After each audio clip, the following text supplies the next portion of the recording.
Hey guys, as you know, this week we are focusing on proportions, and part of a proportion is making sure that we have rates.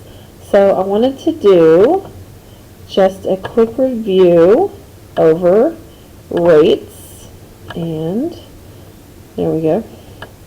So I want you to go back to your journal notes. Looks like we are on the second page. We've done some of this. I'm actually only going to focus on number 7 and 8. So if you have your journal notes, be there. You can also be on page 127. I'm on the wrong page actually. Let me go to a different page. Here we are.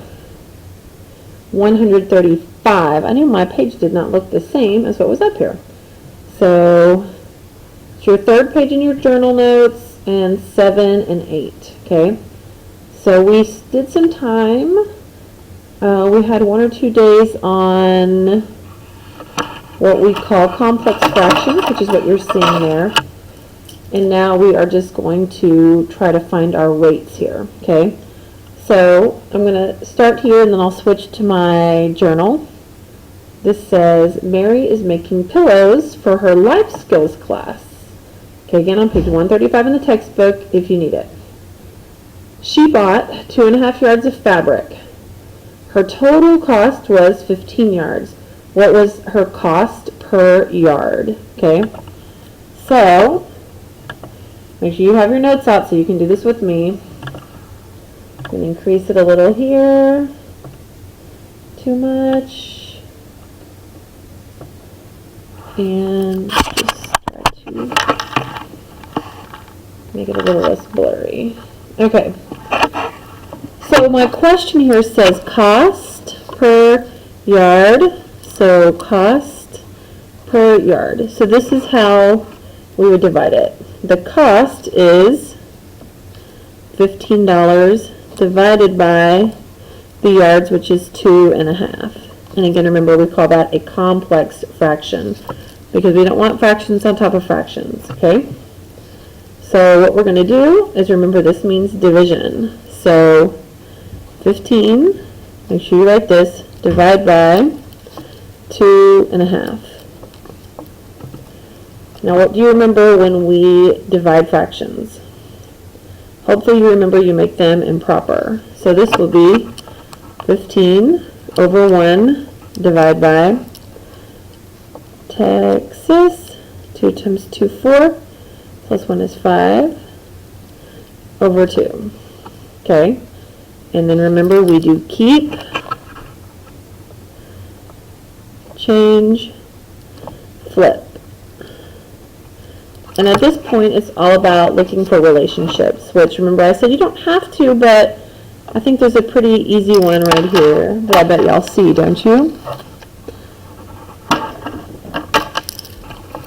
15 and 5, they're both divided by 5. 5 divided by 5. 15 divided by 5.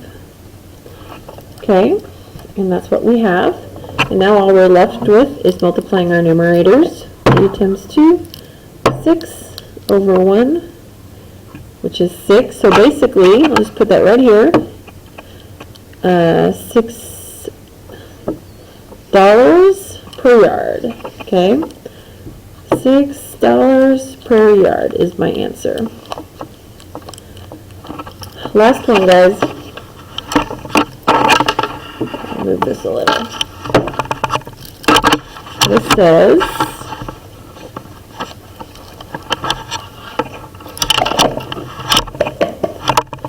Doug entered a canoe race.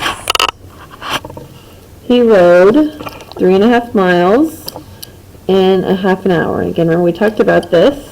This is a rate. 2 related numbers, different units. What is his average speed?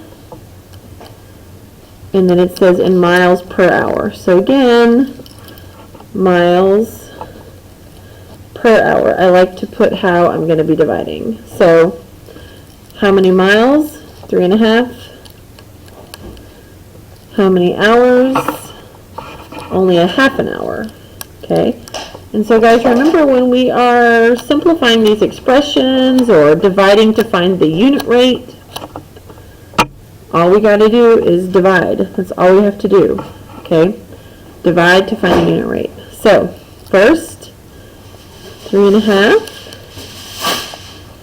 divide by 1/2, okay? So let's make that improper. What do you get there? Do that by yourself. Texas, 2 times 3, 6 plus 1, 7 over 2. And divide by 1/2. Now keep, change, flip. And this is a pretty easy one because look, there's that direct relationship right there. Sorry, you couldn't see that. There's that direct relationship, both the two, right? They both divide by 2. 2 divided by 2. 2 divided by 2. 7 times 1. So it is 7 miles per hour. Okay. Good job practicing with finding our unit rates. Remember, our unit rates mean we want a denominator of 1.